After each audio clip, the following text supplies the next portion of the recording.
Hi class, I'm going to show you how to highlight with a purpose and an intention the reading passages from your textbook. And this is actually a skill you can use for the reading passages from all of your textbooks in all the reading that you do in college. Now I am color coding based on important information that I found in my reading the text. Now, before I actually highlighted my text, what I've done is first I skimmed the text. Then I went back and I read the text in detail. Now I'm going back and I'm highlighting and I'm trying to find areas that I might use in a paper someday or to get me to think about. So I'm using different color highlighters, and I'm just going to go over the different type of highlighters that I'm using in my text so that it helps you to remember as well how to annotate your text. It'll help you as well. Now you don't have to use the same highlighter colors I've used. You can use different highlighter colors, but this is what I do. And this is just a way for me to remember certain important passages from the reading. So at first what I've done is I've highlighted the thesis in pink. And this is a nice color for me to remember what the thesis of the selection is.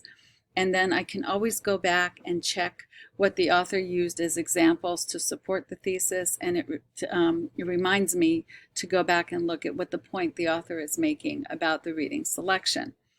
I've used the green to highlight important statistics that I either want to use later on myself, or I would want to quote directly from the article, or I can paraphrase the article. So in green, I've put important statistics that pop up.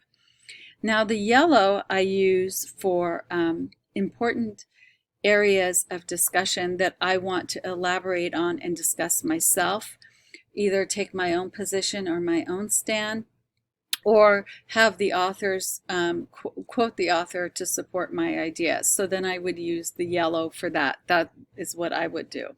And so I just take important things that the author has brought up. Now the blue I use for keywords that the author has either repeated or keywords that are important to the reading of the passage. Now these keywords, if you, when you're reading an essay and keywords come up and you don't understand what they mean, this is a really good opportunity for you to go to your dictionary and look the words up. You can look them up in the American Heritage Dictionary or another type of dictionary, but definitely write it down, because if you don't understand the keywords that the author is using, you're going to have a hard time understanding the reading selection and the passage, and related keywords as well. So I've highlighted all of those in blue, and maybe sometimes phrases that come up I've also highlighted in blue that the author uses that repeats throughout the whole essay. Again, here I've highlighted the yellow of a quote that I might use and elaborate on later, so I put that in yellow.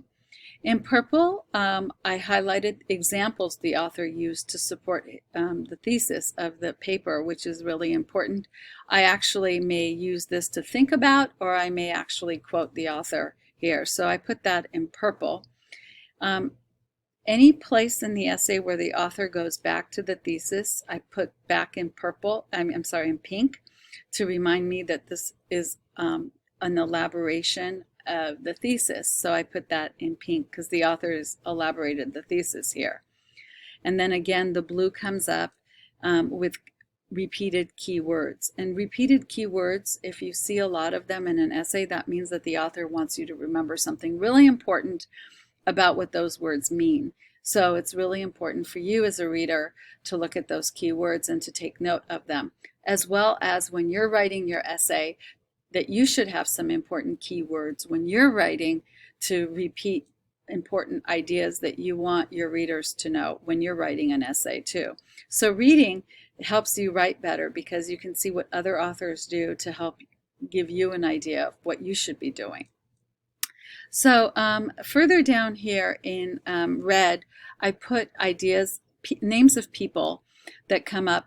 And red I put for names of people as well as different places that I would like to look up later in the encyclopedia because these people are very important to the actual meaning of the thesis. And also maybe I haven't heard of these people and I don't know who they are, to help my expand my background knowledge, what they did, to give me an idea of the examples that the author is trying to use. I also do this with key places that I don't know. So if you read about a place or about a person, highlighting them and then going back and looking that up is a really important part of your reading process, because it helps build your background knowledge. And then once you do that, you can put them on flashcards, and to remember later, you could put the names of people on your flashcards in the back, write a little bio about them, and then you get to know a person that you've never heard about before. You can also do this with names of places. But definitely don't let these go by without you giving yourself a little break and getting to know these people, because they are probably important to the reading. And if you don't know who they are, then you're going to have a hard time comprehending the important parts of the text. So when you're highlighting with intention, you're highlighting to have more clarity for yourself about what's going on, not only in the reading passage, but what the author is trying to say. And also because you want to expand your own background knowledge of names of people and names of places that you've never heard before. So you always want to work on expanding your knowledge, because your knowledge is only limited to what you know. So the more you read, the more you understand. So that's what I've done with this. And again, I go back and I highlight important statistics and names of people that come up that I want to research later on. And throughout my whole text, I do the same thing. Now you can color coordinate any way you want. And also definitely you can use another highlighter or maybe underline direct quotes that you would want to use to quote the author.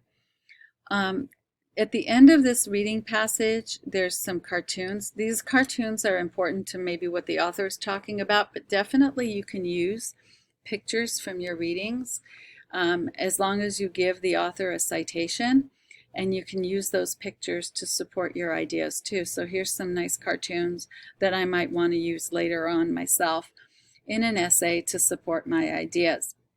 So this is how you annotate with intention to remember different parts of the reading assignment, so that you can break down your ideas into keywords, the thesis, important examples that the author uses to support his or her idea, and important passages that you want to elaborate on.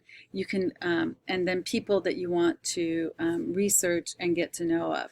This is a good way for you to break down your ideas, to understand the reading passage better, for you to be a better reader, and also for you to be a better writer.